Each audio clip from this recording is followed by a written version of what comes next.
Alors, on est toujours avec le deuxième principe de la thermodynamique. Donc, on a dit que les faiblesses principales du premier principe, c'est que il ne renseigne pas sur l'évolution du système et ne distingue pas entre transformation possible et transformation impossible, ni réversible ou irréversible. Maintenant, passons au deuxième. Donc, on va maintenant dire vraiment, on va parler du deuxième principe. Eh bien, le deuxième principe s'appuie sur un nouveau concept. Ce nouveau concept, c'est l'entropie. En effet, l'entropie, ce principe concerne toute la physique, puisqu'il permet de définir la flèche du temps, à savoir l'orientation du temps du passé vers le futur. Eh bien, le mot entropie a été introduit par Clausius à partir de la racine grecque trop, qui signifie changer de direction, et de la recherche d'une consonance voisine de celle du mot énergie, ce qui a donné entropie. Alors, le premier principe est un principe de conservation. Par contre, le deuxième principe est un principe d'évolution. C'est-à-dire, il distingue entre transformation possible et impossible, transformation réversible et irréversible. Donc, l'énoncé. Donc, pour tout système fermé, il existe une fonction d'état extensive, bon, on peut dire aussi additive. Cette fonction d'état, regardez, elle est non conservative. C'est pas comme l'énergie interne, elle est conservative. Eh bien, sa variation entre deux dates successives T1 et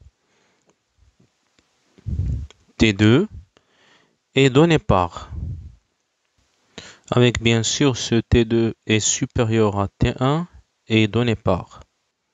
Donc, puisque ici on parle de variation et puisque c'est une fonction d'état, eh bien on peut utiliser le symbole delta. Donc delta S est égal. Donc on a deux sortes d'entropie. Une entropie qu'on appelle l'entropie d'échange et une entropie C. Donc ça veut dire créer, c'est l'entropie créée. Donc sachez que cette entropie créée, elle est toujours positive parce que c'est une entropie qui est créée. Donc cette entropie, elle est toujours supérieure à quoi? Elle est toujours supérieure à 0. Bien sûr aussi ou égale. D'accord? Alors, en ce qui concerne le SE, c'est-à-dire l'entropie d'échange. L'entropie d'échange, donc c'est une intégrale. C'est une intégrale de delta Q sur T de l'état I jusqu'à l'état final. Donc ça, c'est l'entropie d'échange entre le système et le milieu extérieur. Ou plutôt, c'est l'entropie d'échange entre le système et le milieu extérieur. Alors maintenant, comme vous l'avez pu remarquer, l'entropie d'échange, on peut la calculer avec un calcul intégral. Par contre, l'entropie créée, on n'a pas une expression directe de l'entropie créée D'accord? Donc on la calcule à partir de delta S, puisqu'elle ne dépend pas du chemin suivi. Delta S, on peut imaginer un chemin réversible et la calculer. Et après, on calcule l'entropie d'échange et on dit que l'entropie créée est égale à delta S moins SE. Alors, pour la température. Donc T, c'est la température thermodynamique en chaque point de la surface fermée S qui délimite le système. Donc regardez comme j'écris S afin de distinguer entre l'entropie. Donc à la surface fermée S qui délimite le système. Alors regardez, je vais essayer donc ici d'expliquer ce que c'est en détail SE. Donc SE, c'est comme on dit, c'est l'entropie d'échange. Donc elle est directement reliée à la chaleur reçue à travers la surface S. Parce que c'est une entropie d'échange normalement. Alors maintenant, qu'en est-il de ce SC? Quand vous voyez ce SC, c'est l'entropie créée.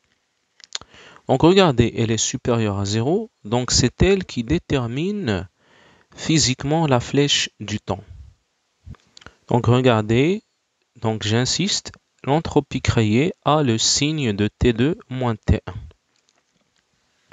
Donc le T2 moins T1, c'est supérieur à 0 parce que toujours la flèche du temps, c'est du passé vers le futur. D'accord?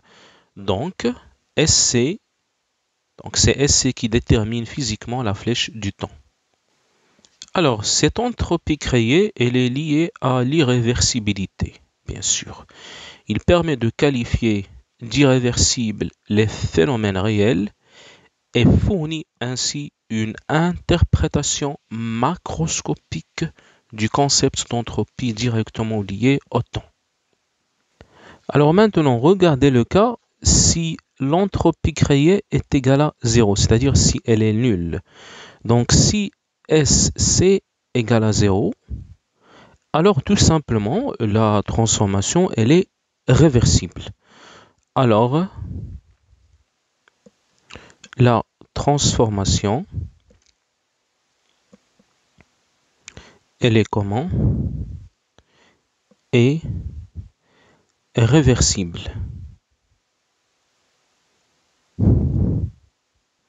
Alors imaginez dans un cas où le temps n'existe pas, c'est-à-dire un cas irréel.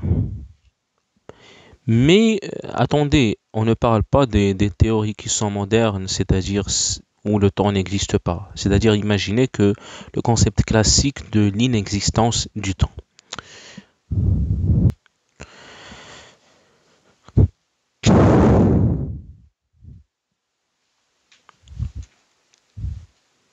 Et puisque l'entropie S est une fonction d'état, eh bien on peut imaginer toujours le sens de l'évolution qu'on veut. Bon, ici, on va choisir une évolution réversible tout simplement. Donc on peut imaginer le sens de l'évolution qu'on veut.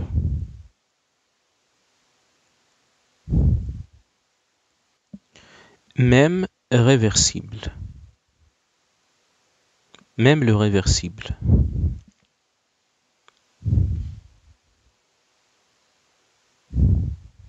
D'accord? D'où l'intérêt de telle évolution réversible. Donc, vous savez que en réalité, des chemins réversibles n'existent pas, c'est-à-dire on n'a pas une transformation réversible en réalité. Mais puisque les fonctions d'état ne dépendent pas du chemin suivi, on peut toujours imaginer des chemins réversibles.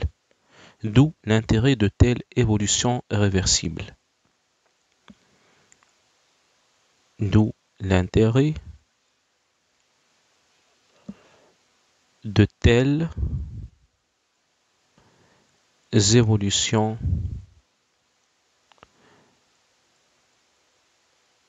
réversibles. Voilà, donc après on va voir le bilan anthropique.